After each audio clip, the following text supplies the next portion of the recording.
Hey guys, it's Hannah and welcome back to the Dyslexic Reader.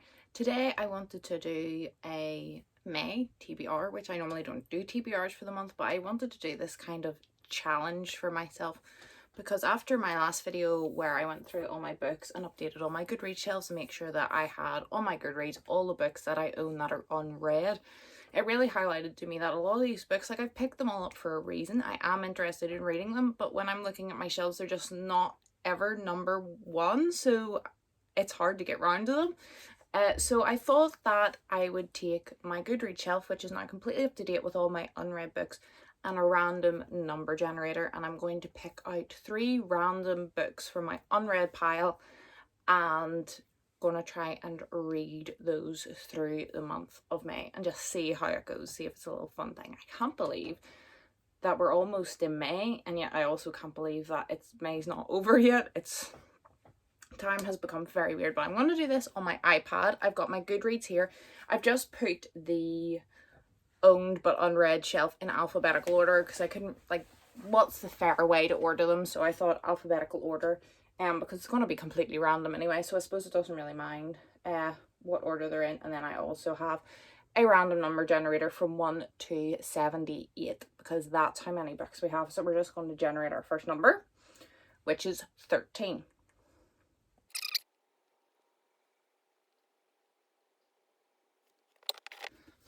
First up, we have one of the books that I almost wasn't interested in reading so much, but that's the way these things go.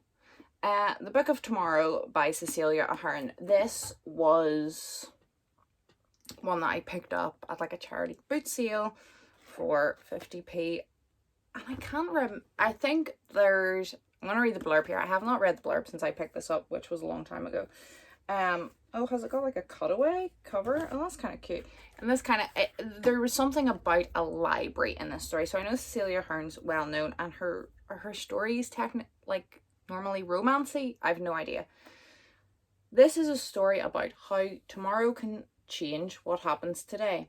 Tamara Goodwin has everything she ever wanted. The sun has just completely disappeared, but she never has to think about tomorrow.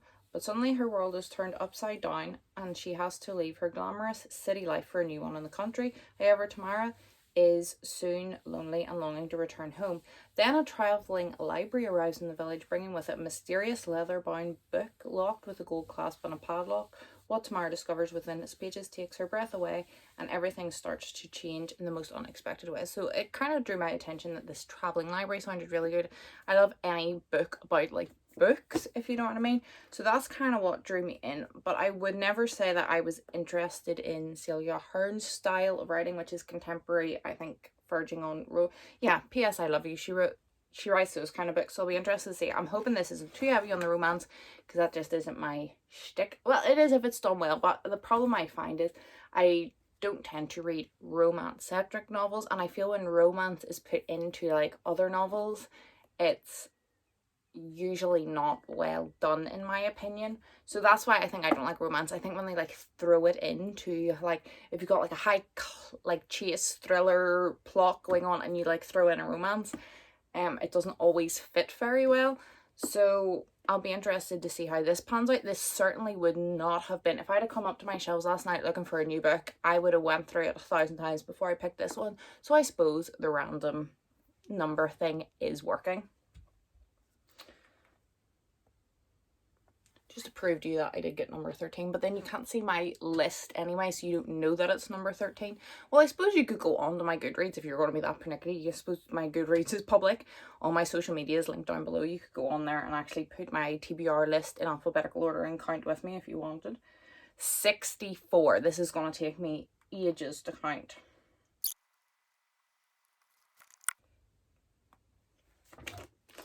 Running with the Reservoir Pups by Colin Bateman. Now, Colin Bateman is a local writer to Belfast, and this is a local centric book. And why I own this is an odd story. So when I was in university, I took a literacy class by a lecturer who was really hard to please, and he had mentioned this book like several times and how he thought like it would be really good to use in the classroom and all the ways that you can use it. And he was meant to be doing my assessment, so I bought this book and I tried to read it, and I found it so hard to read because all the dialogue is written in an accent, in a Northern Irish accent, my accent, but with my dyslexia I can't, like, reading accents just goes whew. I find it really difficult. So I tried to read this and I was struggling, and I was like, well, how am I going to use this book if I'm like struggling to read it myself? And then it turned out that he was not going to be doing my assessment on this, so I abandoned this book and picked something else. So I read like the first chapter or so and then never got into it. So this is a children's book and it's not that long, 220 pages or something, I would guess. But it's going to be a challenge for me because of the accent thing. Now, I bought this online secondhand. It's from a library in Virginia. This man lives like 2 minutes up the road from me. He used to work with my mum. I've never heard anyone talk about him. He's not really that well known. He doesn't write middle grade. He normally writes like, I'm gonna say James Patterson-esque, but like those crime thrillery things. And I bought this book online secondhand, very cheap, from a library in Alexandria, Virginia. Burgundy School Library. That's incredible. So Eddie has a bad habit of being in the wrong place at the wrong time. Otherwise, he never would have gotten mixed up with the Reservoir pups, the scrappy gang of boys who rule the streets in his new town. He's just moved to Belfast. And he definitely wouldn't have agreed to their initiation mission to break into the hospital his mum works at. It's the Royal Victoria Hospital. It's just Eddie's luck that he quickly stumbles upon a kidnapping plan that Scuttles, head of hospital security and gross his mum's date, seem to have masterminded. Now Eddie is... Oh, Scuttles is the head of the hospital security. Okay. See, I'm already struggling with this. Now Eddie is on the trail of some twisted baby snatchers. A scam so big, the Reservoir pups, I'm guessing they're meant to be the Reservoir dogs, wants no part of it. And just when it seems that life can't get any worse, he bumps into the leaders of the Andy Town Albinos. Andy Town is like...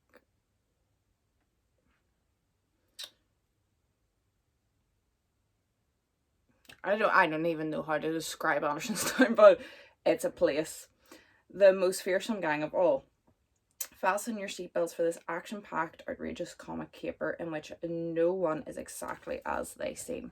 But I wonder if I could get you like a bit of the dialogue. This was an issue I had with The Milkman as well. Milkman by Anna Burns is a local book about local times, which I found hard to read because of the subject matter too.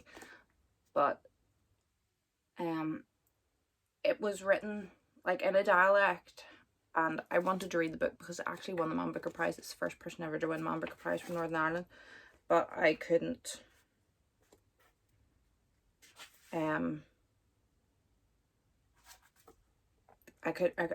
Well, it was hard to read because of the subject matter, but it was also the dialogue was... Now that I'm looking, I can't see anything. I think the start of the book is mostly Eddie and his mum, and they are not from Belfast, so they do not speak in the accent. But you know what I mean. But maybe if I had some time and I wasn't under the stress of like trying to use it in a university setting, I'll be able to get through that. Okay, again, would never have really picked it up on my own. I never got rid of it because it was like a local book, and I think the cover is kind of cool. I just like the look of it. I like the story that came behind it, that I bought it for this lecturer who never even like turned out to be interviewing me or assessing me or whatever. I've just noticed the camera has been like skew with this whole time, so apologies there. And the final one is 76, which is going to be right. Well, at least we don't have to count. We can just go 2 up from the bottom. Oh, this was one I wanted. Okay, this would have maybe been in the running if I was picking it. So, A Wizard of Earthsea by Ursula K. Le Guin. These two were already on my catalogue, so I didn't talk about these in my cataloguing video. This I did. It is about a boy who enters a wizard school to learn magic, and I'm assuming that it's going to be like a chosen one kind of type story. Now, I need clarification with this one. If anybody knows, I believe like this is a standalone. It's not part of a series, but there is other Earthsea books, and they're set in the same world, but they're not necessarily a series. Can anyone clarify that for me? I don't know. But I thought that this was a standalone, and I've always been interested in Ursula Le Guin's work, but I didn't want to delve into any series or anything. And again, this isn't this long, so that this should be fine. It is 300 pages, and it's normal, like, mass market paperback kind of style text. So I was worried that, because I have some massive big chunky fantasies, and I was worried it was going to pick like 2 or 3 like 800 page books, which not that I probably couldn't have read that in the month, because my reading is just through the roof with this lockdown. I made tea and I forgot all about it. It's still warm. I used to do, when I used to show my mugs in the videos, when I used to do my novelty chat, so for anyone who's interested, it says knowledge and wisdom is the real part, which is a quote from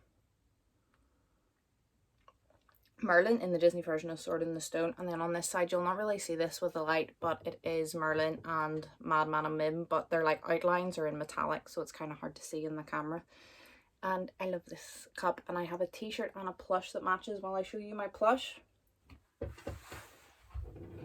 Why not? I don't have my t-shirt on, obviously, but it just says the same text and has a little Merlin on it. And then this is my little Merlin, and he's got like, he's all embroidered in gold, and he's got the little quote on his beard. And this was like a Disney Wisdom series that they did. And they released they had a different character and a different quote for every month of last year, and they released like a t-shirt, a mug, and a plush, and you were meant to like collect them type thing. But then it must not went very well, because at the end of the year sale last year, you know, when they have like the Christmas sale or the January sales or whatever, they had like some of the months they had like a lot of them left, and they obviously just wanted rid of them because they had sold them on like a monthly basis. And this was my favorite month out of the collection. Anyway, it should say on his, I've cut the tag off him. Oh no, it says on the back, series 9 of 12, so he must have been September's one, and it was the one that I really liked anyway. And they had the mug, the plush, and the t-shirt in the sale, so I just got the whole collection, and he just sits up on my bookshelf to remind me that knowledge and wisdom is the real power. Which makes, I was talking last night, and I think I really do want to get back into reading more non-fiction. This has become chatty, but like, whatever. When I started BookTube, I did not read very widely genre-wise. I think that was probably not being exposed to a lot of different types of books, and also with my dyslexia, I felt it very easy just to like fall into a book that had like a similar rhythm over and over again. So I didn't read that widely, and then when I started BookTube, I wanted to push myself to read more widely. So I set like a challenge of I would read 1 classic a month, 1 non-fiction a month, you know, at least 1 like adult sci-fi fantasy a month. My majority of my read were either like mystery thrillers or middle grade, and I wanted to branch outside that. But I felt that the more that I read and the more that I was doing that, I was reading way more widely anyway, so I kind of dropped the challenges. And since that I read a wee bit of everything now, but because I read more, like the number of each genre has dropped. So classics has dropped, but I feel like I've actually got round to most classics that I would care to read anyway. Like I done a big challenge last summer with reading War and Peace. Like I feel like since I've started BookTube, which I can't even remember how many years ago it was, 3 maybe, 3 and a bit, I can't remember. I have got round to most classics that I was interested in anyway. But the one thing that really has fallen off the list is non-fiction, so that's something that I would really, really like to get into again. My problem is my library had a larger non-fiction section, but they had no YA section, and now they have like halved it, so that obviously the section isn't any bigger, but half of it's YA and half of it's now non-fiction, so they have a lot less non-fiction in. And I find definitely non-fiction harder to get recommendations for, so harder to be like, I want to read this book and like place it on hold. Even if the library did have it, it's something I'm more like, I feel like I go in and I browse and I pick just whatever I'm feeling in the moment, whatever I'm interested in that time, and that's harder to do with a smaller library section. So if you've any recommendation for good non-fiction, drop them below. I especially think coming into the summer I enjoy like non-fiction more, because it's just like sitting out and like reading. It's almost just like listening to a podcast. I do like true crime and nature. Not really into autobiographies unless it's someone that I know, and I don't really keep up with like celebrity or pop culture, so there's not many. Like the only autobiography that I own is Richard Hammond, you know, from like Top Gear. I read that when I was a teenager. And Lauren Graham, just because I absolutely love her and she's a big inspiration to me, and Gilmore Girls is one of my favourite shows of all time. But like other than that, I'm not really interested in autobiographies, and I like non-fiction that almost follows a narrative. I read one last year and I can't remember what it was, but it was non-fiction and it was about badgers. But it was about like this guy's journey and interest with badgers. So he started off like talking about when he was a kid and when he saw his first badger, and then he went on to how he used to like sit out. And it wasn't really an autobiography of him, it was about badgers, but it was told in a story-like way, and I really enjoyed that, less textbooky, which I know like most non-fiction is now. I have a few historical non-fictions on my shelf, but I just haven't got around to them, because again, it's a mood thing for me, which is why the library was so good, that you could just go and be like, oh my goodness, that sounds really interesting, and take it and read it like then. But I find that if I'm like really interested in like a certain time period or like a certain animal or area of the world, by the time I research good books on it, order the books, it comes in the post, I finish whatever I'm currently reading, get round to it, like almost the interest is gone. Which is why I sometimes binge like a billion YouTube videos on like really random subjects, because I get like really obsessed with like one thing, but in like 2 weeks the obsession has moved on. So, but like just no matter what the topic is, it's just well written or like unique perspective non-fiction. This has gone on so long. It started as a TBR, and this is why I don't do TBRs as well, because I can't just pick a book and turn off the camera. But it is what it is. I've really enjoyed making my last couple of videos, so maybe my video frequency will increase. As I said, the start of lockdown was so unusual that nothing seemed right to make videos, and then I was sick for over 2 weeks, so I wasn't making videos. But now we find like a bit of a routine and I'm feeling better. I think videos will probably increase and go back to at least once a week, I think. But like, who wants to like, I don't know who's still watching this at like 20 minutes in and I'm sitting here drinking a cup of tea starting to talk about badgers. So I'm going to leave now before I start a new topic. I hope you're all happy, I hope you're all healthy, I hope you're all like staying safe and well, and all my social media is down below if you want to chat about books, if you want to chat about other things, just whatever we can do to support each other in this time. Don't hesitate to reach out to me or anyone, friends or family, because I think everyone's pretty understanding of how messed everything is right now. So goodbye, and hopefully I'll see you in my next video, which will be my wrap up. Promise this time. Goodbye.